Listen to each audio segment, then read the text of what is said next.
Hi, I'm Chloe Gong, My name's Hannah Nicole Mayer, and you're watching the Incoherent Fangirl podcast. the Incoherent Fangirl podcast, which you are now listening to. I'm going to draw a heart.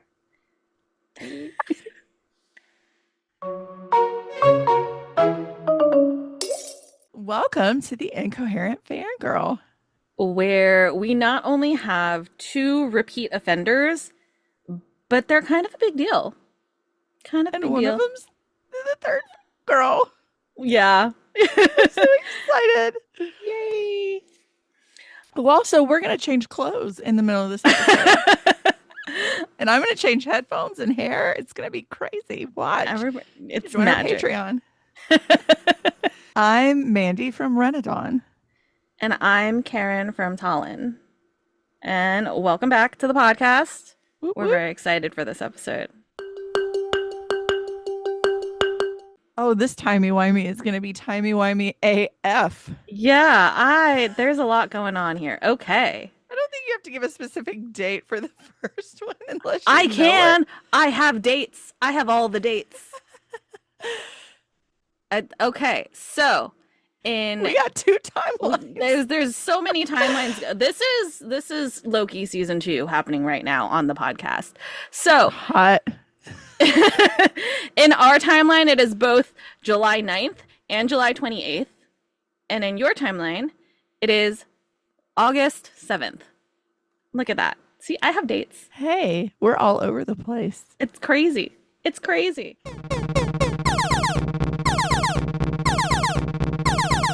That sound means we have an intruder alert. And it's not just an intruder, it's a repeat offender. Repeat offender. I'm freaking out as always because we're talking to God. Chloe Gong. They need to drag me away. How could I be a repeat offender like this? Take me We away from love society. having you. We love it. You know, I'm actually like kind of upset you're not here with your ski mask and baseball bat to like break in. That's what you said you would do last time. My 10 knives. I start throwing them. Yes. Living in. Thank you so much, Chloe, for coming back. We're so excited to have you. Thank you for having me. I'm so excited to be back. So, the last time you were here, we were talking about Immortal Longings. Now we're talking about the end of the trilogy, Eyes of Kings. Where has time gone? I blinked and Truly. took one nap. I don't Yeah. know. Yeah. Time passed like that. And Immortal Mhm. Longings was almost 3 years ago now. Which is, more than that's three, crazy to think about. Like, around 3 years ago. I Yeah. feel like it was just yesterday. Me I don't too. understand. Time is Like, very weird. It's so mathy and I don't like it. All right. So the first thing we usually ask is like, can you give us the elevator pitch for the book? And I know it's kind of hard because it's like a trilogy. Maybe for the so- series? Yeah, like Yeah. whatever you think you can do without spoilers. That is the thing. I never know how to talk about a book 2 or 3 of a series without massively spoiling the ones that came before because I'm like, well, in order to pitch it at its essence, I gotta say what came first. So Yeah. I guess as a whole, the Flesh and False Gods trilogy is inspired by Antony and Cleopatra. It's an epic fantasy series following 3 main characters, Calla, Anton, and August, who each have their own motivations and goals. And as they start forming alliances, betraying each other, getting all of their political power into gear, it can only lead toward one conclusion, and there can only be one king. And that is what Eyes of Kings takes us into for the finale. And it's So, so okay, we good. know where the story came from. Obviously, it's an Antony and Cleopatra with a twist. But what made you choose that story and where did it how did it come about? Yes, it's very much Antony and Cleopatra with a huge Dagger? huge chain. Yeah, forget a twist. It's like a triple knot on the story, taking it away from the original Shakespeare. I like to say that Immortal Longings was sort of Antony and Cleopatra, the characters, as opposed to Antony and Cleopatra, the entire play. Because I was very much intrigued by the relationship that Antony and Cleopatra, the Shakespearean characters, had with each other. And as I was entering into the adult space, because Immortal Longings is my debut into adult fantasy, I thought there was so much juicy, delicious, messy potential to work with here. And so much of the strange plot emerged from my desire to really push these characters as far as they could possibly go before they're all having mental breakdowns. And there are a lot of those across the series. Um, the setting is very unusual. It's the 90s kind of. It's a secondary world. You get remnants of the Kowloon Walled City, which was a place that no longer exists. But at one point in time, in our real world, it was the densest place in the world. There's a lot of inspiration with that for the capital, the Twin Cities. And then you head out and you kind of get the Roman Empire meshed with ancient China. So many almost conflicting sources of inspiration, but I felt that they all went together very nicely when it came to the theme of power and how what people are willing to do in order to hold on to power, in order to use that power against others. It is so hard to talk about this book without spoilers at all. Honestly, like I'm just skirting around every twist that you kind of meet. But I had the idea for this world building, and then I really wanted to use this kind of Shakespearean dynamic within it, and that's how we got to Flesh and Pulse Gods. I love how the world is like you said, like ancient China, Roman Empire, and then there's cyber cafes. Oh yeah, classic 90s. I love it. That is so cool to me. You have an author's note in the version of the book that we have where you're talking about kind of the process to get to this book. You started writing Immortal Longings half a decade ago or more. Yeah. Scary. And so it obviously it took time to get here. What do you think that the way that the world kind of changed in that time also affected the story that you were writing? Yeah, for sure. I think how my environment changed affected the way I was writing. I think the growth I've had as a person in 5 years completely influenced the way that I approach my work and therefore the story too. I think that's why the Flesh and Pulse Gods series is an interesting case study in my catalog, because it's very different to, say, my young adult duologies, where I basically start and finish that story within 1 to 3 years maximum. And I'm still the same person almost from the start of a duology to the end of a duology. But Immortal Longings was written my winter break of my senior year in college. And Eyes of Kings was, finished this year. Some tweaks were still happening in like January, and that stretches out the timeline significantly.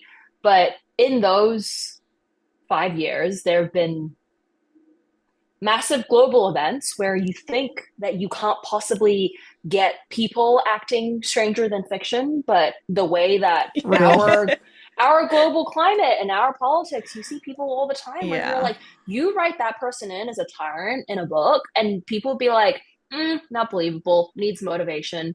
And I think that has kind of changed the way that I thematically go through everything, where sometimes people are just greedy. Sometimes people do just covet power. And that's not to say you should take the easy way out and be like, I'm not going to give them motivation, because that's what real people are like. But there is a certain, I think, willingness that I've had over the years as I was approaching Eyes of Kings, that there's a plot that you meet in this final book where you find out more about where these characters came from and what they're intrinsically made of. And there was a very interesting thing that I wanted to do when it comes to explaining a character's motivation. And it's less about, well, where did this come from?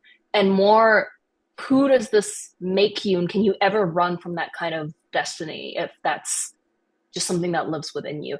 This is the vaguest answer in the world. I'm so No, sorry. it's great. No. I mean, some people are just evil, or people Right. want power Yeah. just to have power, and they don't Mhm. have any motivation other than that.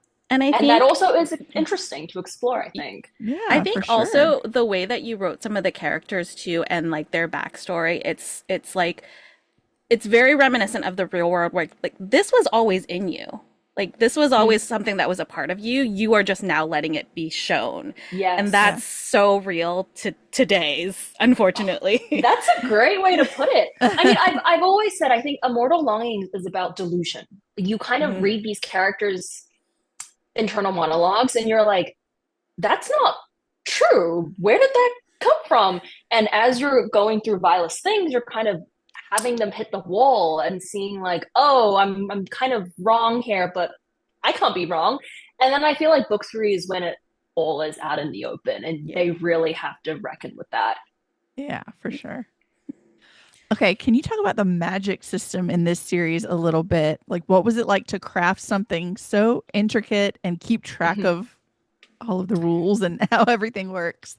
Yes. So, I guess the magic system across these books, I I always write fantasy that feels somewhat like sci-fi disguised, but it's technically fantasy. Um, and so these characters can swap bodies. These bodies are like clothing to them if they carry the jumping gene, and they can invade someone else's body. And uh, as the series goes on, there are more revelations as to how exactly this kind of magic works.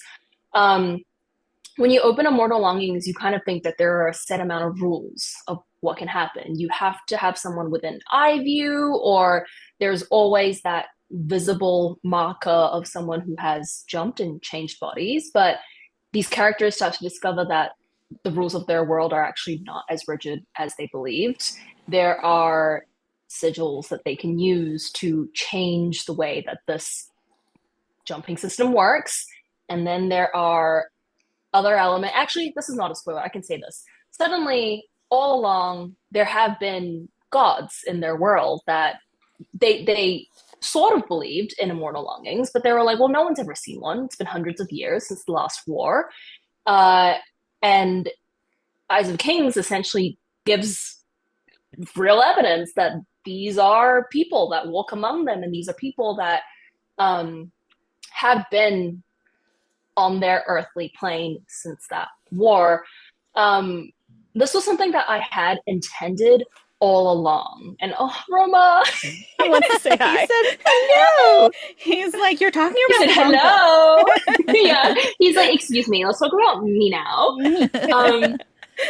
The I something that I've always loved in fantasy series is when you get like 4 or 5 books in, and suddenly it feels like everything that you learned in book 1 was actually just fake. Like everything was fake, throw out everything you know. And it is always very compelling when it's not that the author has lied to you per se, but you just believed everything the characters believed, and then things got tugged out from underneath them. That was something that I went into wanting to do. I wanted Immortal Longings to kind of feel like a very enclosed, established world within the Twin Cities and within what one of these city dwellers would believe. And as soon as you blow everything wide and enter the rest of the kingdom in book 2, these things should change. The more people you encounter and the more experiences you encounter should change a character's understanding of their world. And so Eyes of Kings is really when I got to play with it way more than I had in the previous 2 books, because we get to learn all the lore of their magic effectively. You see where these characters and their origins came from. You see where all of these political elements have stemmed from, and some of them stretch back way further than we would have believed from book 1. It was kind of a nightmare to organize, especially because I had left myself, notes and bits and pieces of foreshadowing in books 1 and 2. But again, this was a series that spanned 5 years to write. So there were other times where I would come up with something for book 3 because it made sense for what I always thought I was going to do. And then I went, oh, forgot to do that in book 1. So we're going to work with what we have. Oh no. Other times it's like I accidentally left myself foreshadowing where I figured something out in Eyes of Kings, and I would panic and think, oh no, but I did this thing. And I go back and I'm like, actually, that does work. All along, I left myself those steps. So it was a lot of fun to get to do that big final conclusion where all the answers come out because they've been hiding and been waiting in 1 and 2. But oh my God, planning something like that, let's just say it's going to be a long time before I do something like that again. Fair. That's fair. No, well, speaking of planning, like you kind of hinted at it, but like, did you have the whole trilogy kind of mapped out when you sat down to write Immortal Longings? Like you knew kind of where it was going to go, or was it a lot of discovery as you were developing the story? What I knew was very rough in the beginning. I have to know the ending for a series. That's held true across all of my books. Whenever I'm starting something and kind of deciding how long the story should span, I need to know what that end image is. When I sold the Flesh and Pulse Gods trilogy, I had the entire manuscript of Immortal Longings written. Immortal Longings has not changed much from the beginning of its inception. I had maybe I would say a 1-page outline for Vilest Things. The shape of that was kind of in place, but there was a lot about the expansion of the world building that I wanted to kind of discover along the way. And then I had the final image of Eyes of Kings. And I think in that proposal, I maybe had like 3 lines of description, and that was it. I was like, that's all you get to know at this point. We gotta work together to figure this out. So there was a lot of discovery, I think, especially Vilest Things. I rewrote it twice, and it's not necessarily because the plot changed that much, but more because the way that I got to it was all wrong. I had to do it wrong so many times, and then I actually figured out what it was that these characters wanted to do. They were being very, very stubborn.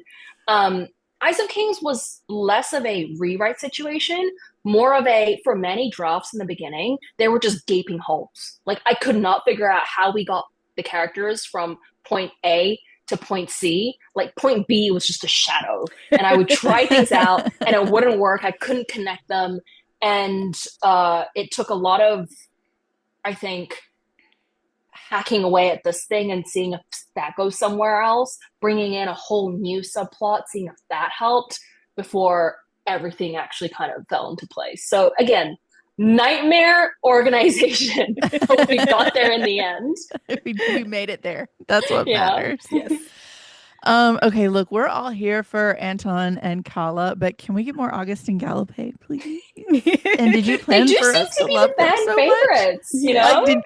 So you didn't expect that? In a way, I did, because I think they hold a lot of my okay, so in high school, I took classics, and I was a huge Octavian Agrippa shipper, okay? So August and Gallipay completely come from my own belief that those historical figures were actually in love. But could they act on that love? No, they had an empire to conquer, and you know, bad things were always happening. Right. So no, like they couldn't act on it. So I would say that I very much went into the series with the express intention of making August and Gallipay canon at the end of it all. But it's not like they have a cute, lovey-dovey relationship. No. You know, like August might be fundamentally unlovable. He needs to figure that out for himself, maybe get some therapy. And Gallipay has no other purpose outside of August. And that's not healthy. You know, if those two walked into a modern day therapist's office, my God, should be making bank off them. The bill would be. I like to think of them as like Marshall and Benedict if they needed a shit ton of therapy. Because like they're such characters that I think we love as readers, but like they're so messed up. Yeah, in They're real so life, you're messed like, up. Bestie, Yeah. you've got to get out of there. But Yeah. like if they just went to therapy, they could be so cutesy. I have said this before where I do feel like, okay, so this goes all the way back to like a very meta English major look at it, where Romeo and Juliet and Antony and Cleopatra share a lot of DNA. And so the fact that my These Valentines characters share some DNA with the Immortal Longings characters is on purpose. Like I get people sometimes saying like, you've just written the same people. And I'm like, okay, first of all, no, I haven't. They have the same archetype, but they're very, very different people. Like Yes. Calla is, sure, does she feel similar to Juliet? Yes, but she's Juliet on crack. She's on crack all the time. Yeah. Like Juliet would not behave like this because she grew up loved. Same as like August and Galipe, they have that kind of like stoic versus passionate like DNA. Marshall and Benedict grew up loved. They maybe not by their parents, but like with each other, you know. August never had that. That's valid. Yeah. Okay. Did Carrie? you ask the last question? I was Yes, like, I hold on, I got distracted. By the thoughts of these characters in therapy. I was just Yeah. like, yeah. I was like, no, they are basically just dialed up real Yeah. hard. Yeah. Okay, so like you said, this was your like foot into adult fantasy. But since then, you've kind of come back to young adults.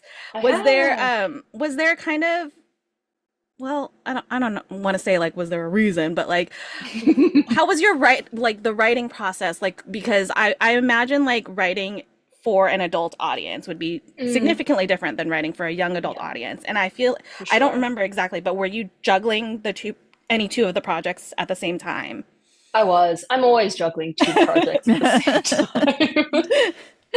Yeah, it was very different. I think writing for adults and writing for young adults is a very different experience, in my opinion. I've always said like it's not that my writing style changes that much. I think it's more what I'm thinking about and who I'm talking to. I feel very passionately about the fact that young adult books should serve young adults as their like target audience. I'm not saying that adults should not enjoy it. Adults absolutely should also be able to enjoy a young adult book. I think that's how you know it's a marker of a story that resonates with everyone, like with humankind, right? Like that's how you know the story has hit something important. But I also think having young adult literature is just, it can make or break a teenager's development. It made or break it defined me as a teenager. Yes. I think if I hadn't had all of this young adult lit, I would have become a very, very different person. Mhm. And it served me for the better. And I want to be able to continue this and have these books that speak directly to some random 16-year-old who just picks it off the shelf.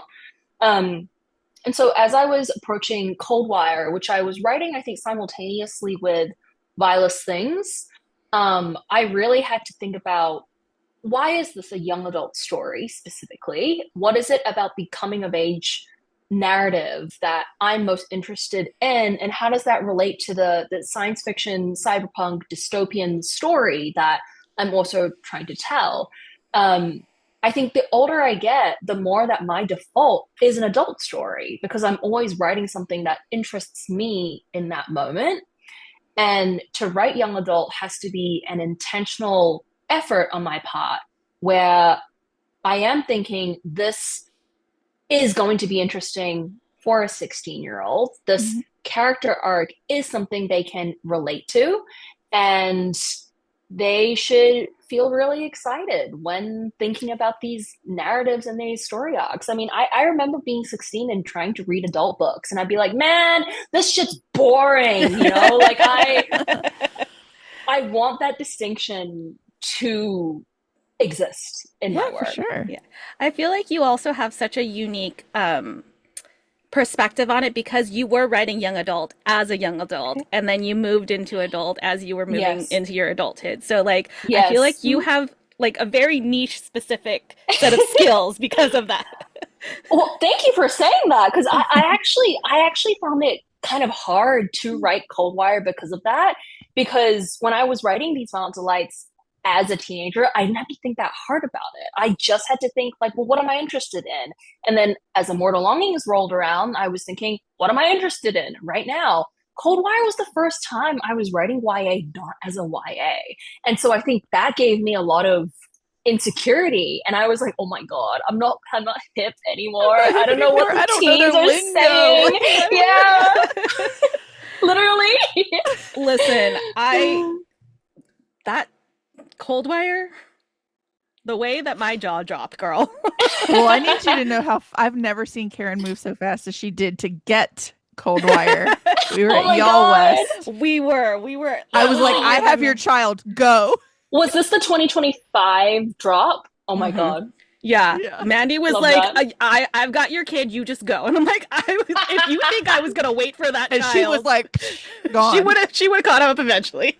You said my kid can fend for herself. Yeah. Yes. The funniest part of that though is that this is so off topic, but the funniest part of that is that I worked so hard I ran so hard. I came home from Y'all West and went to my bookstore and they had a PR box for me. Oh my god. I was like, I could have just relaxed. Look, we How make dare. sure, like, I got Yeah. this in the mail before Karen told me she had it, and we had not confirmed our interview. And I didn't say a word because I was like, if Yeah. I don't hear something from her in like 3 or 4 days, I'm going to mail this to her. 'Cause I could never. I texted her from I Y'all could West. I'm never like, do that. Chloe Gong just personally handed me a copy. I don't know how to exist in life right now. I'm like, this is the best day ever. Well, it was actually really funny because I brought those Eyes of Kings arcs to Y'all West, and I was like, I gotta figure out some way to get rid of them. And in the morning, I saw you, and I was like, I was like, here we go. The universe was working its magic because that was the most perfect timing. I love that. Okay. We promised we wouldn't keep you forever, even though we want to. So we have to hit our questions we always ask. Okay. And this is where anything you've ever read, watched, consumed just leaves your head. Oh God. Okay. Yeah. Everything So we your have brain a goes blank. segment Yeah. on the podcast called Fictional Boyfriend of the Week. Where Mhm. it doesn't have to be a boyfriend. We just pick a fictional character that week that we love. Karen's had a Okay. fictional granny. I've had a fictional son. Any characters. So are there any characters lately that you're vibing with in books, TV, movies?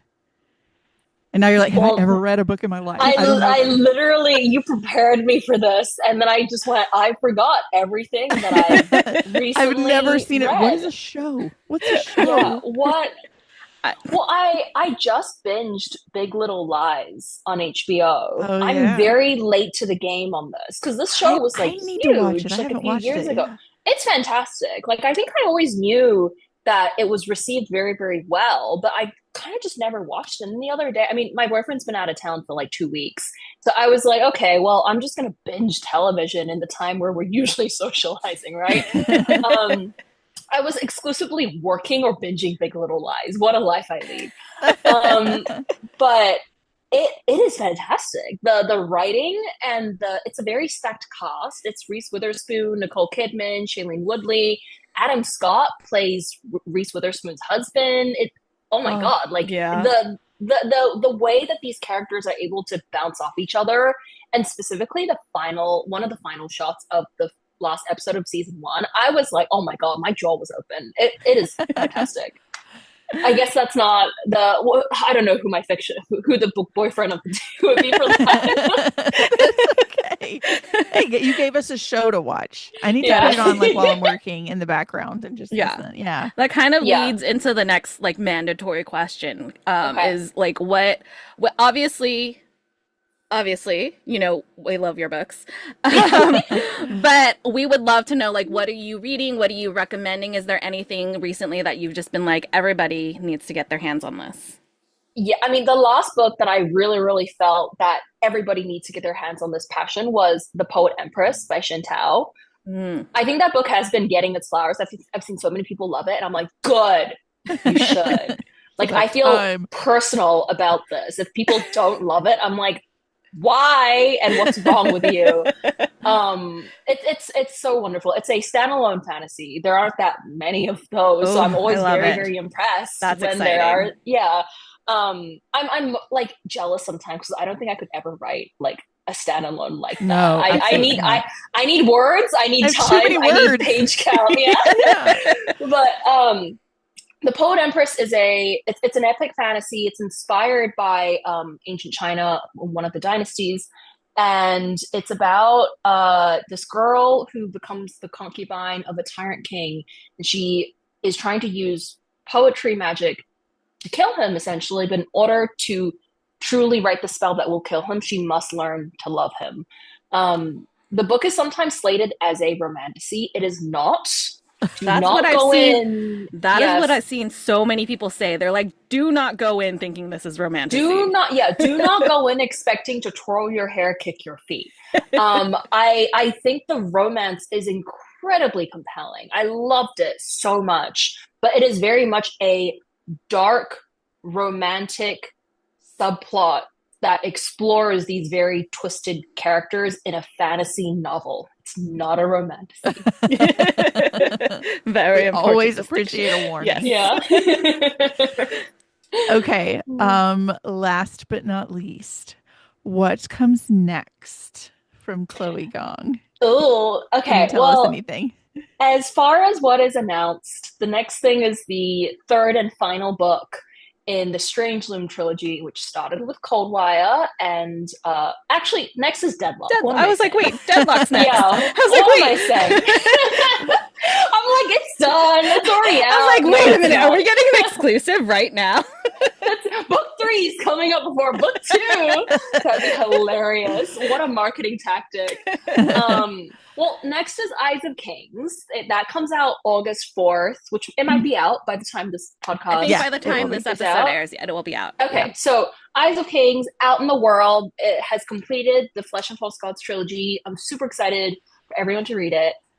Next in November is Deadlock. It's book 2 of the Strange Loom trilogy that started with Coldwire. These characters just never catch a break. You get them right back in the fray, going up against Nilecorp. You have I've kind of revealed already that there are more point of views in Deadlock. You know, Coldwire, you just had the 2 alternating. Deadlock, you've got 3. You've got 3 different characters. It's probably easy to guess who they are.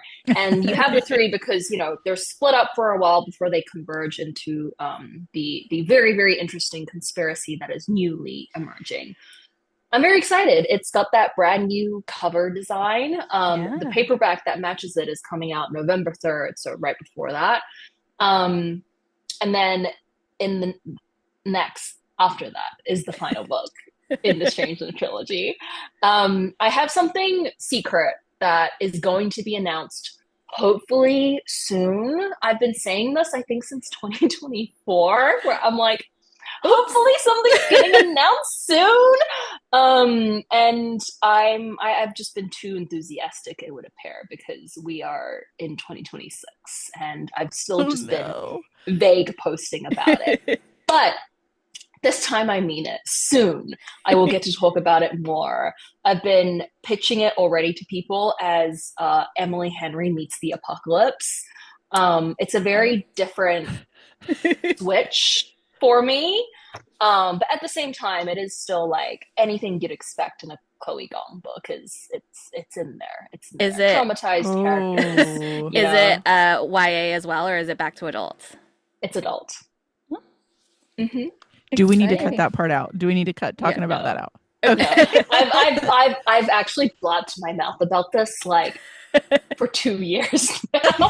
So you're like, if I was supposed to keep secrets, it's a little too late. Yeah, if they want to sick me for that, they've had 2 years to do it, so I'm gonna assume it's okay.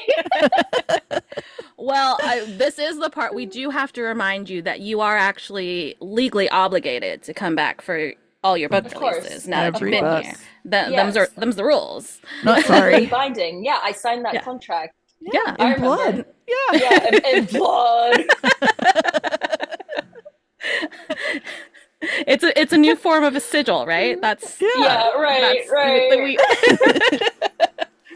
Okay, so Totally sanitary.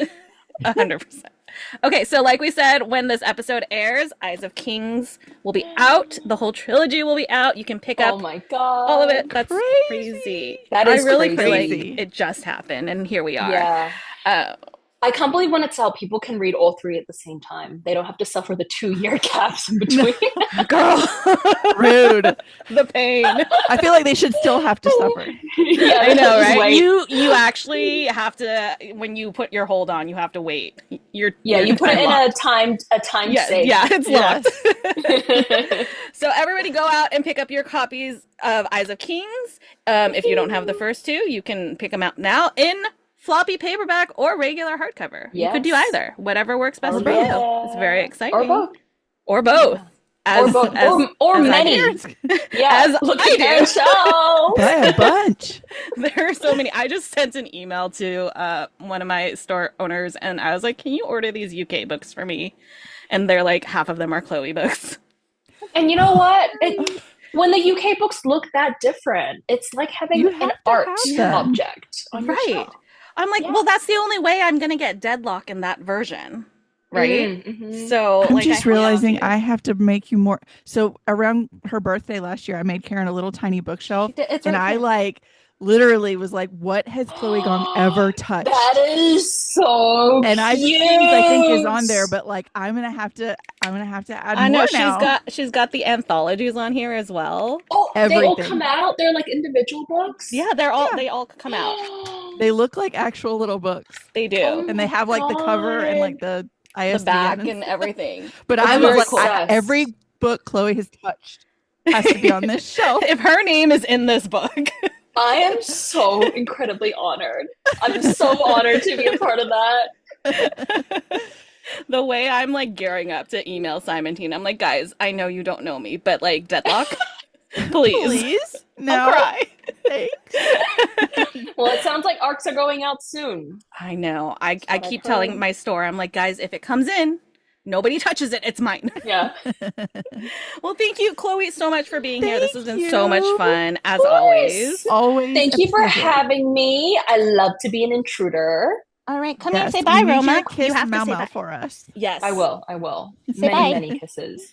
All Oh, right. you're so cute. Thank you. Okay, We'll talk have soon. a good night. You too. Bye. She's so freaking pretty. I love her I love so her much. so much. We I love her know. so much, don't we?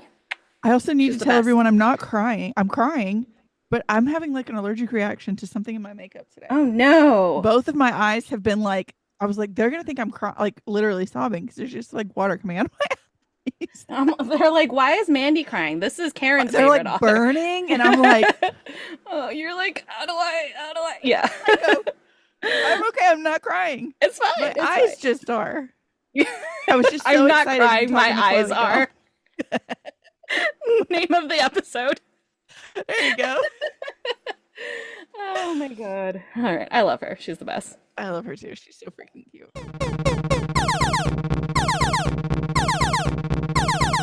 That sound means we have an intruder alert. Are you an intruder at this point, or I are you think just she's a just part of third the fan fam. girl? She's I Sorry. feel like I could like it's not my house, but I know my way around.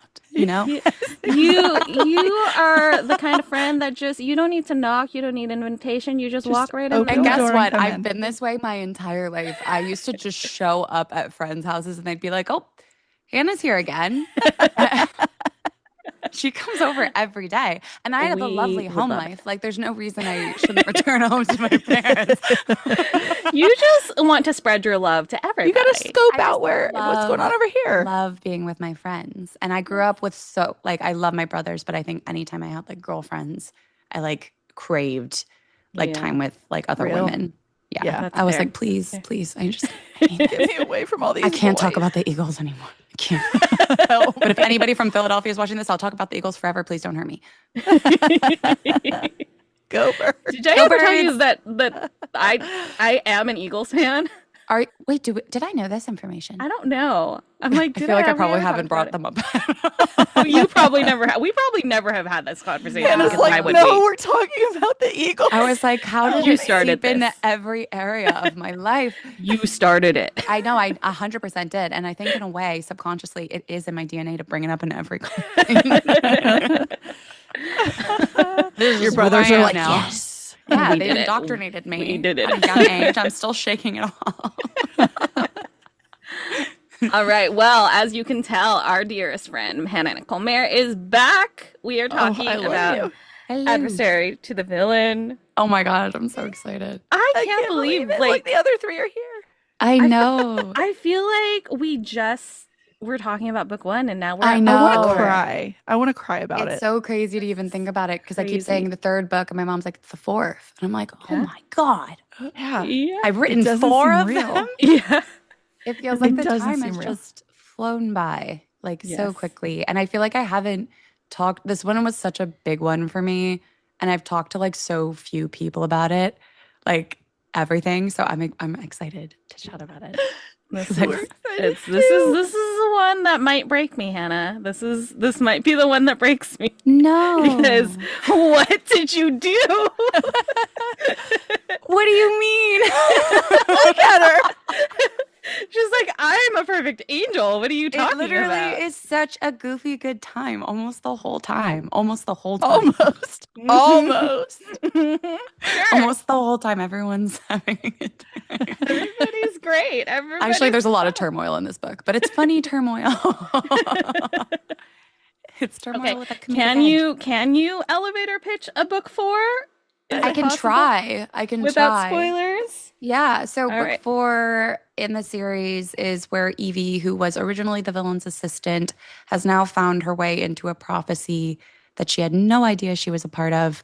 And this is her sort of figuring out if she actually fits into that role or not, while also trying to save the kingdom, but also perhaps being the kingdom's greatest doom.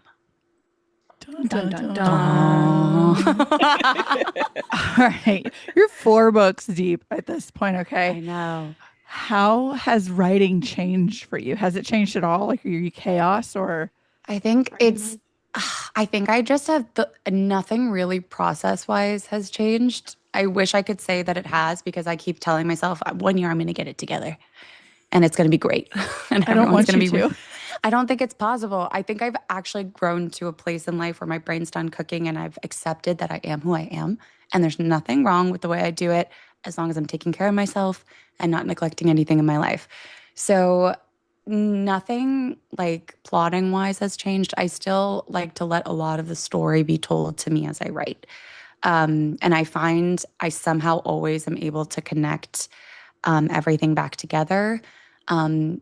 But there are obviously like our little seeds that I plant at the beginning that I Yeah. know where they're going to grow, but everything between is fun. So I think I'll always work with the shell of an outline, but never anything else. That hasn't changed. I think just my confidence in myself is the thing that's changed the most because I go in with so much less harsh on what I come out with. And I so much remember writing book 1 every time I write another one because I think about how fun book 1 was to write and how much joy I took out of it. And I always remind myself this is supposed to be fun.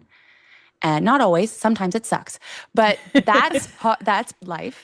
And that is anything that you do a copious amount of will at some point suck, but also at some points be like the most wonderful euphoric thing you've ever done. So I go in gentler. But I also go in with like more confidence because I know these characters so well. Like I'm like, I know what you would do. I know what you would say. I know what you wouldn't do. I know what you wouldn't say. It feels like just coming back to like a big group of friends that I could like give off their coffee orders and stuff. So Oh, I Yeah. love that. yeah, it's great. We get to see a little bit of a different side of a lot of these characters in this book, I feel like. What was kind of, did you have to sit down and kind of not necessarily talk to them because, characters in your head, but like, was there some negotiating as to like what their personalities would be like now Yeah. in this new world that the new Oh, way they're presenting themselves? yeah. Yeah. Because I think everyone's kind of recalibrating who they are as a person because everything has been so meddled with in this book. Are we saying spoilers or no? I think I we're can't trying to remember. avoid it because, well, I I can mean, be you vague. can't. No, no, no. It's I'm so just, good at being this is vague. like, this is coming out during Pub Week, so I'm most so good people at being haven't read vague. it. So we will be vague. Okay. Yeah. There's just so much like people trying to figure out their identities. And one of my biggest struggles when I first started writing the book was that that's not like a cute, funny thing. Like that's not a thing that I necessarily want to make a laugh it off moment. And I love laughing things off. I think it's the best way to get over something or get through something. But I think there are steps you need to take to get to that point. And a lot of those steps cannot be skipped, like processing it, feeling it, like mourning whatever it is that you feel like you lost out of it. And then you can joke and laugh about it and healthfully move on. And I think in this book, I struggled with it mostly because Evie has spent the last three books not dealing with, I mean, not really dealing with anything. Like she hasn't really addressed um, her deep insecurities or her drive and how problematic like her drive of existence is to herself in the long run. And now she's kind of being forced to reframe that existence. Like she's always been helpful, useful. That's her entire identity. And now it's being completely shifted into something else. And she knows how to accept people of a different identity, but she doesn't know how to accept herself in any role but someone that is useful in a good way. So this is like kind of her figuring it out. So it was a little bit at times, I was like, oh, it's dark. But also it was a lot of fun because I felt like the role reversals in this book were really fun. Like the parts that were funny was that like, okay, here comes Tristan and now he's being like kind of complete he's like really he's just so baby girl. He really is so And he baby really girl. lets it out in this book. He's like, you know what? I'm not pretending anymore. I am giving it my all. And that part I was looking forward to the most. Like when I started writing book 3, I was like, I'm so excited for book 4. I can't wait for him to be a simp the whole time. It's gonna be great. So it It's was so different, but funny. it was so much fun. Like it was an absolute joy. Well, I'm glad 90%. it was a joy for you because you hit me in my feels quite a lot. Oh no. Like I am someone raising children who I did not birth, and there's one part where minor spoilers, I guess, but Evie is like, I became a mother the day you left, and I would never. There is nothing that would make me leave. Yeah. And then, like, I can't remember the direct quote, but it was like, she's a woman who got loud. Mhm. Yeah. Obviously, the king is gonna Yeah. need to silence her. But then, I did not. I've never related to a character more than when someone was called the Enchantress Frog Hater. I was like, Winifred. Yes, You and Winnie would be like the best of friends. my girl. You would be like connected at the hip, I think. Because she's just like, ew. Gross. Ew. Like, I And wanna Winnie's know so you as funny a because she has man. like no social skills because she was like never around like other people her age growing Yeah. up. Can I get So out she's of here? like, I don't know how to be like she doesn't even understand the concept of polite, really. She's just like, Yeah. ew, frogs are gross. I hate them. Frogs are And he's like, disgusting and awful. even if he was like, that hurt my feelings, she'd probably be like, okay, Okay. thank you Yeah. for telling me. I don't know what that I change is live for about her. what we are at this moment. So we do have like the cast is getting bigger, even if we Yeah. don't have like their POVs. How do you keep track of everybody? Like we know the core, family. Yeah. What about all these like side characters and newbies? How do you keep track of all of them too? I really do think it's because I have such a big family in real life and everyone has such a distinct personality and traits that make me look at them and go, you were a character out of a book or out of a movie, because that's the people in my life make up like my favorite characters. So I think the way that I can keep track of all of their traits and all of the things that they do is the way that I keep track of the characters. It's not too difficult. Like I don't struggle with it too much it's one of the few things I don't struggle with, actually. I can imagine that it's like, yeah, you're just hanging out. Because, like you said, you've been with these characters a long time, and I'm sure a lot of them have been percolating in the back of your mind and just waiting to find their way to the page. Yeah, Winnie was like cooking for a while. I was really excited to introduce Winnie because she's just so much fun. And she's so different from Evie in the sense that she doesn't want to like smooth over a situation because she genuinely would not know how. She's like, I don't have that skill set. I love her so much. Thank you so much. I want to go home. Yeah, can I please leave? I would love nothing more than to not be in the here. most neutral way possible. I want to leave. And so She's so real for that. It was a lot of fun. It was really fun bringing a couple characters back from book 2 that I had missed in book 3. They were fun to have a return. Yeah, I think that I've built this little world, and I feel like everyone has their place in this little world.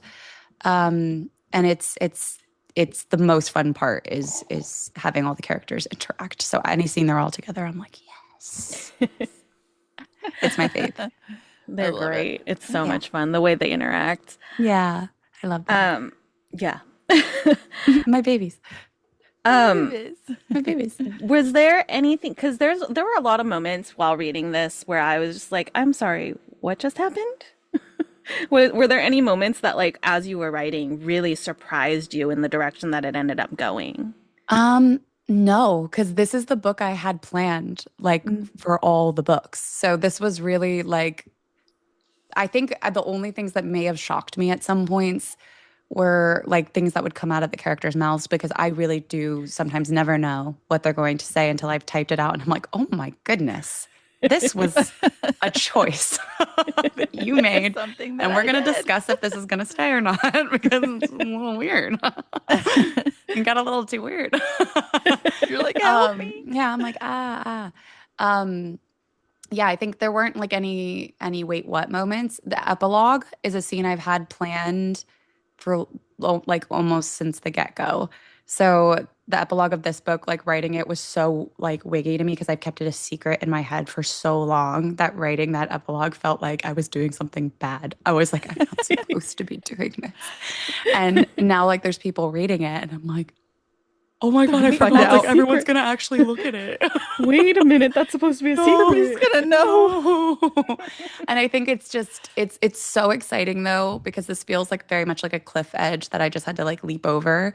And I've made the leap, and now it's so exciting. Now I'm just like in the free fall, and it's like a rush, and it's so fun. So a lot of it was planned, but a lot of the way things happened, like how we got from, I had point A and B planned, but how we got there was often a surprise. Yeah. Silly one. Would you rather have drinks with Blade, organize files with Becky, or treat a gruesome wound with Tatiana? Oh my God. Drinks with Blade. That's not even, I don't even have to think about that one. One, because I would be no help to Tatiana. I would be so ill looking at wounds. Like I'd be like, no, thank you. Me too. No, I don't want to even go near her. It's a no from me. Thank you so much. I think that Becky would be, I don't want to do that to Becky. I love her too much to have me there trying to organize like anything at all ever, because I do not have that skill.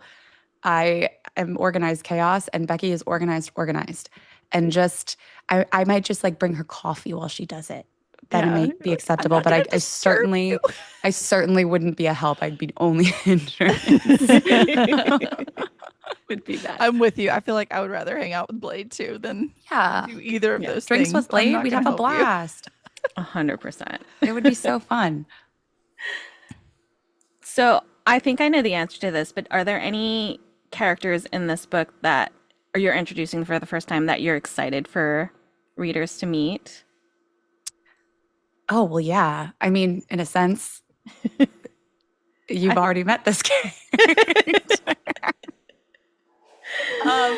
I was like, wait, who? Oh, yeah. That's a big one. I think in my head, I'm like, we've met this character in another form already. So he's brand spanking new, though. It feels new. In this body. He's new in this body. And I think that the way he thinks as a human versus as a little frog.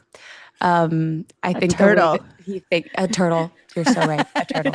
The way he thinks versus like turtle versus human man is different. So that was really interesting for me because I didn't realize that would be the case until I started writing this book, and I was like, oh, he's kind of like a different.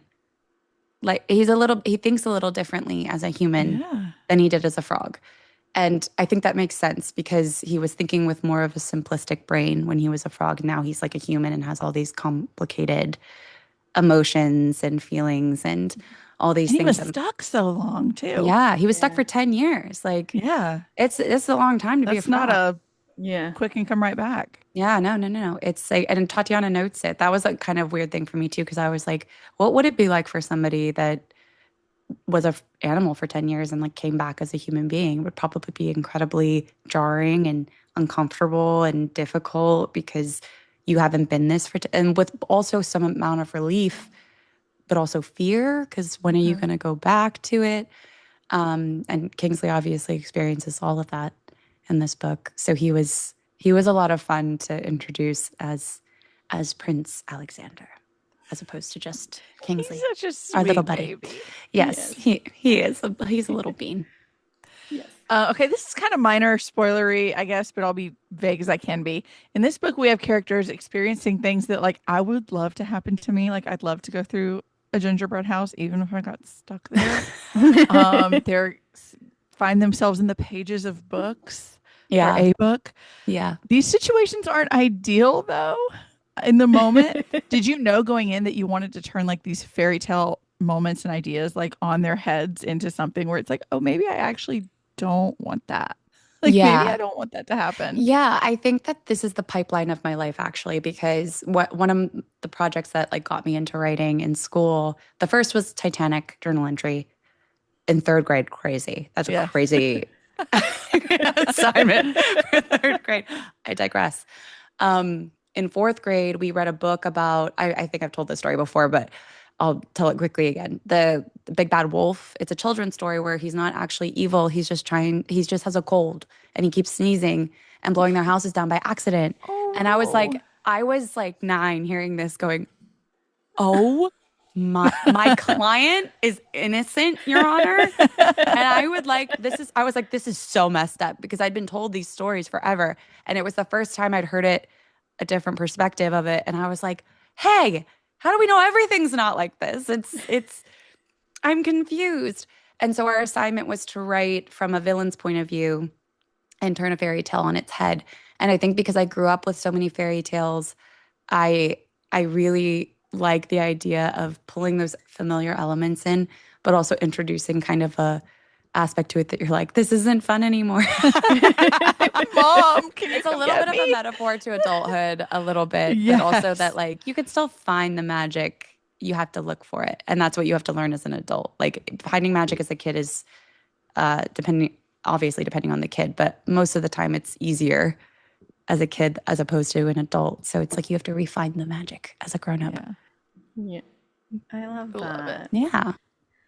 So I know that in the past I think you've always said for each book that Evie is your favorite character to write. And which is understandable, but is there anybody this book that surprised you, like kind of maybe could have overtaken Evie as your favorite person to write? Oh, I don't know. I don't think so. I loved getting into Tatiana's head. Just because Tatiana was so easy to write because I'm like, she is exactly who she is. Like, she is, and she is proud of it as she should be. She is one of my favorite characters I've ever written. Just because I don't know, she's truly just everything I like about a strong female character, that she's like really girly.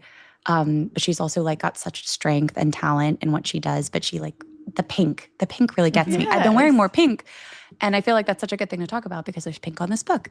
Yes, there is. And I just think I really liked getting into her head. That was fun. I loved writing scenes for her and Claire in this book. That was a lot of fun for me because they've been a build-up. But yeah, I think Evie's always my stasis. So it's not even that she's my favorite, it's that she's like my home base. So Mhm. when I'm feeling like adrift in a draft, I tend to teeter back towards her and find my way back again to like whatever I was trying to accomplish in the point in the plot. So no overtaking favorites, but I think just enjoying like Yeah. being in different heads spaces. You get That to be is in so fun. many of them too. Yeah. Yeah. And they're all so different. And I think that's why it's fun because they're all so distinctly different in the way that they think. They really are. But they come together so perfectly too. Yeah. I love the scenes of all of them together. Those Yeah, are my like they're the favorite perfect friend scenes. group. They're all chaos and they're all annoyed and like love each other so much, but they're also irritated. They're like, you drive me crazy. I They're love like, you, but I don't actually, like you're you right pressing now. every button I have and I want to kill you. But also, I would kill anyone that tried to kill you. So Yeah. I'm in a weird place. And right if I now. killed you, I would miss you, and I can't, so I Yeah. can't do it. Yes. Yeah. Yeah. The That amount there of was a lot times of that in this book. Tristan is threatening murder in this book is just so Oh my funny. God, he is truly crashing out. Like this is his crash out book, like for sure. Because I think he's trying to like do the emotions thing in this book, which was really interesting for his character because it was such a growth point. Because in book one, he's like feelings, no, no, no, no, no, no. And he's going gradually comfortable with them with each book, but he's kind of made this conscious decision that he's going to actively try to get over it and to, connect with people more. Because in his head, he's like, if I connect with the people around me more, I probably will connect with Evie better too, in turn. And also, I don't hate these people. I kind of like that they're here, as painful as that is to admit. But like, And it there's is quite painful for him. yeah, but like the scene with him and Blade towards the beginning of the book where they're discussing, relationship stuff, that was so fun for me. I was like, this is so great. Oh my Because- God, the Corset Society talks too. Ah, cannot. yes. I cannot. Chapter 6. It was so good. Oh yeah, chapter 6. Never forget. Chapter 6. It's key. It's key. Yeah, it's oh God. Oh God. It was so funny because I remember when I went in to write this book, I was like, what would he do if he was trying to win her? And those were questions I asked myself to come up with, like where certain plot scenes would go. And I was like, oh no, he'd be like, he's an all or nothing kind of dude. So he'd be like, I'm gonna do the logical thing, which is she likes these books so much because she likes the romance in them. I'm trying to romance her. I'm going to read one of these books and then I'm going to figure it out. But he ends up getting like too invested. And I just think that that's like every man watching reality television. Like It's my Every husband. He's man. literally on the way to Mississippi right now listening to Shatter Me. that. Like see, he's like 9 books in. yes, He's like this towards is the always end. how it goes. They're not interested until they're like, wait. They're all in. Now he's I'm like, how did I locked read this in. many books? Yeah, and I think that just like he's such a logical character. Like he is such a logic-driven person, and he kind of uses that to flood out his emotional state. And that's why it's like makes sense to it made so much sense to me that he'd be defensive of these books because he's like, there's no logical reason to be saying anything negative about these Right. books. It's illogical to be saying negative things about them. It's almost like it's societally built in. And that's not something he has programmed in because he just like didn't get that memo. So he's Yeah. like, that's dumb. Yeah, you guys are weird. Yeah. Why are these a joke I when was it's so just excited men though. being nice to women? Every 5 Tristan seconds being I was a like, partners romance being girly nice to is my partners, favorite like- thing ever. yeah, he that boy loves a romance book now. Like he's It's- sold. It's He's my sold. favorite. It's the He's best. sold. I want to be in a book club with him. I know that would Yes. be interesting. I was on another podcast and they asked me what their book club book would be, and I was like, I think it would be like Unhinged, or the book with the door. I feel like that's what Evie would pick because she'd be like testing to see how far she could take it. Yes. And he probably would look at it so analytically.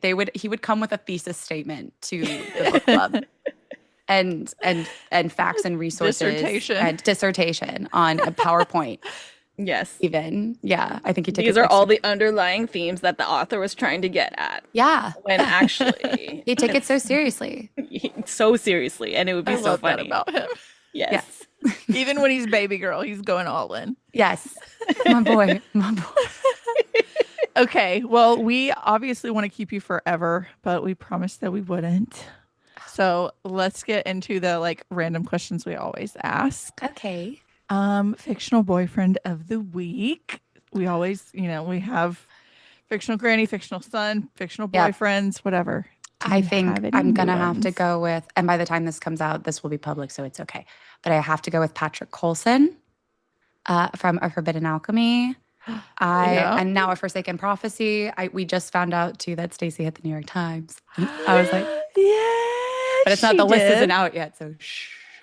I think it comes out like right now, but by the time this is out, that will be public knowledge. Yeah. But Yeah. yeah, I think that was the most recent book I read. I read it. I wanted to be like fresh on the brain for when I moderated for her. So I read it. I read the first one on the plane back from Spain, and Mhm. I would not let my parents talk to me. I would not let anyone talk to me. I read it through the entire flight. It was 7 hours straight, and I finished it on the flight. And when we landed, I was like, I don't want to be friends with her anymore. I literally just finished it today. It's what, A Forsaken Prophecy or Forbidden Alchemy? Alchemy, the first one. Girl. I know. I know. You know what though? I don't feel bad for you because you don't have to wait for the next one. Yes. I yes. had to wait. But I had to wait. yeah, but now I'm gonna have to wait for book 3. It was a horror. Yeah, yeah. Which is probably I'm gonna be harder. suffering. I'm suffering. I'm going to Australia for her birthday in February, and I'm half planning to steal it off her computer if I can do it, if it's possible. But yeah, Patrick Coulson, he's just, oh God, he's so perfectly morally gray because his decisions, you can defend them because they actually make sense and they're morally balanced. Like he's but he's also like such an interesting, like take charge character, and he's so handsome. And so Patrick Coulson is my answer. He's so handsome. That's a good I one. love Yeah. him. It's a very good one. Oh, I love him. He's hubba hubba. He's Love great. He's great. All right. Well, I mean, it kind of answers this next question, which is like, what are you reading? What are you recommending? Anything? Oh, always a Forbidden Alchemy and A Forsaken Prophecy now. They were truly the books that tested me and Stacey's friendship.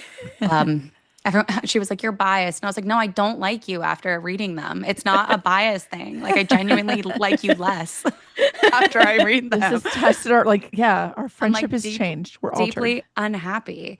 No, but I'm actually getting to read an early copy of The Magical Cheese Emporium by Sarah Ooh. Beth Durst. I'm very excited about it, especially because the title has cheese in it. I love cheese. Also, I love Sarah Beth Durst. I think she's wonderful. So I'm really excited. And yeah, so that's next on my list. Very Love nice. it. Yeah. All right. Last but not least, what comes next? Next, I'm working on book 5. I literally was writing right before I got on with you guys. I'm having such a good time. Like without spoiling anything, I feel like I'm writing book 1 again in the best way possible. It's just been like truly I think I earned book 5 with book 4 because book 4 has a lot of emotional up and downs, and book 5 will too in a sense, but book 5 is a lot of adventure and fun and laughing. Like I've been nonstop laughing just in the first few chapters because it's so silly but enjoyable. So I'm really excited about book 5. I feel like if it's anything like the last couple of chapters of this, which are objectively hilarious, Thank you. it's gonna be a good time. I did those for me because I was like, I can't just have it be this. I need to give everyone and myself a taste of what we're in for I listen, and the I think vibes that we're entering. definitely my feelings were hurt a little bit, but the vibes of those last few chapters definitely. Forgive Guys, me. I've got like Makes- 40 makes- pages That was left. me going, you like it? It's good. Like the little squirrel from You're or the like, chipmunk you're like, from I'm sorry, here's Enchanted. more." Yeah. You like it? It's good. It's a Have good it. time. Yeah, I think I'm really excited. And it's the last book in the series, so it's a little melancholy, but it's honestly it's invigorating. I feel way better. Like I feel more happy than sad, which is I'm relieved because I thought I was going to go into it and be like in emotional turmoil. Yeah. So this is So good. what comes after villain though? Like, do you have any ideas? What such or- questions you ask? I just summoned Samantha Ferrand. She just came out of my body. I felt I that. feel like I do that in every given scenario. You ask such questions. Yeah, she literally just possessed me for a second. Sorry, Sam, I'll talk to you later. I have several things planned concretely after. So I know exactly what I'm going into after book 5. That's why I think I'm trucking with book 5 because I'm so excited for what comes after book 5. Both things that come after book 5, I'm super stoked about. So it's gonna be good. I'm very, very excited. So that's all I can say. So we have more years with you because you know our law that you It's have to the come rule. back. I for must come every back once a release. year. Well, and Yeah. also like we've released every book with you. Like it's tradition at this It's point. tradition. It's tradition. We just That's we why can't when break the when streak. we had a conflict yesterday, I was like, please make sure you reschedule soon, quickly. Yeah. We're like, no, Because immediately. I was like, please tell them I want to do it. We have to do it. It's the rules. It's part of my ritual before. It's part It's of so the book important. release. Yeah, it's so important. Oh, hey, Miss Mandy, when does your next book come out? I don't have a date yet. I'm still working on it. She's being really mean. It's You know what? I don't Look. feel guilt. Listen, I'm writing book 5 right now. I could hurt you in ways you don't understand. Look, I had lost 2 dogs and my grandma Oh my- since I oh, released this no. last one. Well, So oh there's a my lot God. of pain. so there's a lot of pain in book 2. I'm is what she's saying. processing through book 2. I was like, I'm gonna just go see myself out. I was like, oh, you know she's- what? Wait, but I need you Is need this to what it's send like her. to feel immediate shame? Like immediate shame? You I need was to like, send oh my her God. what you've already sent me because that was mean at the end of book 1. You need to at least send her. You muted yourself again. I don't know how I keep doing this. Does it It's do it the when I show do buttons it? on the top. There's buttons somewhere. Those are touch. They're not button. You're Where on. The lights are. It's like Oh, touch. That's actually touch. what? That's crazy. Oh my God. You just saved me because I couldn't figure out why the sound kept going out. I was like, what am I doing wrong? And everyone's like, you're muting yourself. You're muting yourself. And I'm like, oh my God, it's because I keep touching the light like a little kid. I'm like, oh, light. I'm like a freaking bug. I'm like, oh, light. Jesus. Okay. Well, Anyways, what I was saying was, Mandy, you need to send her what did you send me? The first chapter? I can do that. Yeah. I send think it A you little I think- teaser. I think you It's should. a little hope. I think you have It's to. it's not great hope. Well- There's no because there's There's just It's so touch sensitive. Like it's crazy. it really is. That's why I had to get this thing because that way I can't touch You it. can't touch it. Yeah. Because anytime actually- I would try to move it, I would that's mute so myself. smart. I always do these interviews on my couch. So it's not as easy to I don't even know where I'd put that, you know? Yeah. Oh, wait, I don't know. I'm thinking too hard about this. The ADHD. I didn't take my Adderall today. I'm ping ponging. Oopsie. oh my Yeah. goodness. Oh well. All right. Well, I'll let you know though, and I'm hopefully gonna Please get Tom do. Hiddleston to sign it for me. Oh my So, God, since I please borrowed keep me his face. posted. Please keep me posted. I told Mandy you can't not try because otherwise she's not the outgoing one when we're in a group. No. She'll Yeah. just be like, hey, if you can, and I'm like, hey, your face is I in this won't book. want to I won't want to elbow somebody Yeah. at stage door to get to the front. I'm going to try to I'll be southern there. I think you manners and must. be I think you nice. must. No. Somebody Aaron's just gonna put mom my friend. book next to Daniel Radcliffe at the stage door, and I wigged out. I was like, How do you not Is that die? Daniel Radcliffe? I love Daniel. That's I was crazy. I know. I was freaking out. All they did was hold my book up next to his face, and I was like, but still, they've been in the He's same been in the vicinity. vicinity. yeah, That's Yeah. crazy. Oh my God. Hey, That's- Daniel Radcliffe. love that. How do you think I Man. feel about the fact that you have held my book / read my book? That's crazy for me. But it's me. I know, but it's also I'm you. such a goober. We play when I go in bookstores, we play my favorite game where I'm like, oh, I've interviewed that person, and now I'm like, she's read my book. Yeah, I have. It hurt my feelings. But I really loved it, but it hurt my feelings. Book 2 is gonna hurt him even more. Why? I don't. It's- I'm just processing a lot. I'm such a Yeah. hypocrite. But Actually. I'm I like, you feel it. I'm the same monster. way. She introduces a whole new character, Hannah. What, like a love interest? What? What? For who? And it hurts, Well, Hannah. There might be a love triangle. It hurts so much. What? God damn it. She's really My Very nieces well. are already like, I refuse.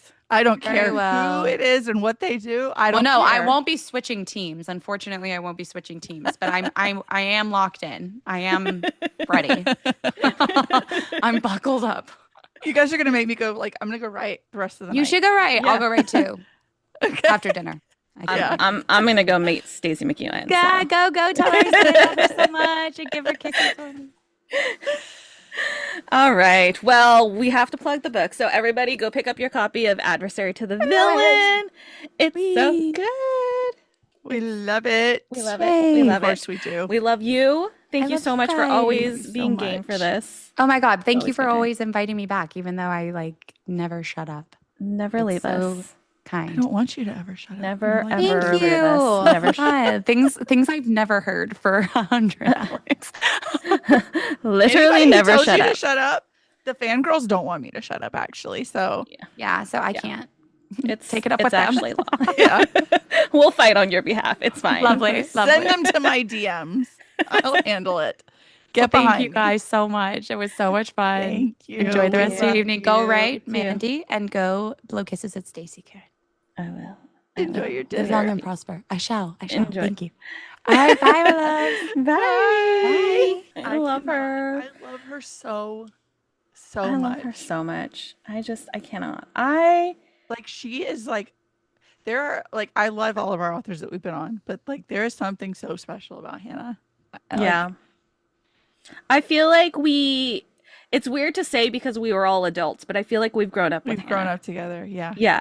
Like Yeah. because we were a baby podcast and she was a She was debut. a baby author. She was and we grew up together. Every time she essentially. comes back, I just like I want to cry, but like happy tears. Yeah. It's like coming home. Yeah. Yeah. My Aw, girl. I love her I so love much. her I so love her much. so much. I fear that the world actually cannot handle the three of us in the same place at the same time. Manifesting that it's gonna. But it's gonna happen. Watch out. Or else. Yeah. Oh my gosh, I'm excited for the announcement. We haven't done one of these in a while, and I'm so No, but I'm excited. so excited. It's gonna be so much fun. Okay, so next week we have a very special episode. I will say if you haven't watched Spider-Man Brand New Day by the next time the next episode comes out, you might want You're to gonna have just to skip us. wait for a bit because there Yeah. will be spoilers, unfortunately. Basically going to be a spoiler episode. We're It's not going to be doing, a full spoiler We're not episode. doing this week in fangirling. My We fictional are- boyfriend is Aaron Warner. We tell are you. bringing back our friend Jason B. Dutton. We're going to spend the entire episode talking Spider-Man Brand New Day, all things Marvel, whatever else comes Maybe up some because we like to. doomsday theories. Oh my gosh. I'm Yeah. scared. I'm scared, girl. I'm scared. I'm scared. Mom, come Yeah. get me. I'm scared. I'm scared. I've seen a theory recently about Spider-Man Brand New Day, and I don't like it. And it I makes don't me want to sad. know. Are you talking about Zendaya's dresses? Because that one Mhm. scares me. Mm-mm. That's so scary. That's so They scary. said And it's like, something happens that has never happened in a Spider-Man film, and okay, well, that has Something happened like in a that has Spider-Man happened. film. So Yeah. that gives me a little bit of hope. yeah, that's what I tell myself to be able to sleep at night. But my fear is it's going to be the other one then. I don't want that either. And I don't want that either because I'm scared. I'm So next week, if you have watched Spider-Man Brand New Day and you need to work out your feels, we'll be here for you. yeah, We'll be there. So with Jason. with Jason. Oh, I'm so excited. I'm so excited. It's always a good time. We're going to yap so hard. I know. It's going to be good. Yay. And now it is time for the spiel, correct? Yes. Yes. All right. We're good at this. Okay. If you enjoyed this episode, please like, follow, and subscribe wherever you are listening to us. Follow us on social media. We are at The Incoherent Fangirl on all the things. Visit our website, theincoherentfangirl.com, where you can also stream all of our episodes as well as read our blog. Subscribe to our Patreon for early access to podcast episodes, full video episodes, bonus content, and the opportunity to ask questions of our guests, because that's always fun. I love seeing people's questions. Like, anytime I go to a tour stop or something, people have such good questions, and I'm like, Yeah. yes, I would like to know that. Thank you very much. If you're in the mood for some merch, you can visit our merch store, theincoherentfangirl.com/shop, to grab some cute stuff, because sometimes Mandy gets bored with an iPad, and we all reap the benefits of that. If you have any comments, questions, concerns, suggestions, design ideas you want to tell us we're pretty, we will accept take all it. that in your inbox, in our inbox, not in your inbox. Don't send it to email yourself. Send it to That's us. weird. theincoherentfangirl@gmail.com. You know we love hearing from y'all. And of course, one last way to support the podcast is to rate and review on whatever platform you're listening to us on. Please give us your words. We love words Love here. your words. All the words. She is at Mandy Perv on all the things. She's at Ms. Made in China on all the things. And once you followed us on social media and you follow the podcast on social media, you can head over and visit our internet besties and do some self-care, because we love you and we want you to stick around forever, okay? Always. So first up, you're going to visit our friends at Here Comes the Nerd at herecomesthenerd.com. Get you some pins and artsy goodies. You're going to use code FANGIRL and get 20% off your first order. Then you're going to head to onceuponabookclub.com. You're going to order the Bookmas box that yours truly is in. You're going to subscribe, do whatever you want, get some standalone goodies that they have. And you're going to use code Karen10 to get 10% off. But you have to spell Karen right, or we're going to make you watch every single terrible possible outcome of Spider-Man that there could be on a loop repeatedly forever. Rip to you. So spell Karen right. Please, because that hurt me just hearing about it. Just thinking about it. It's not good.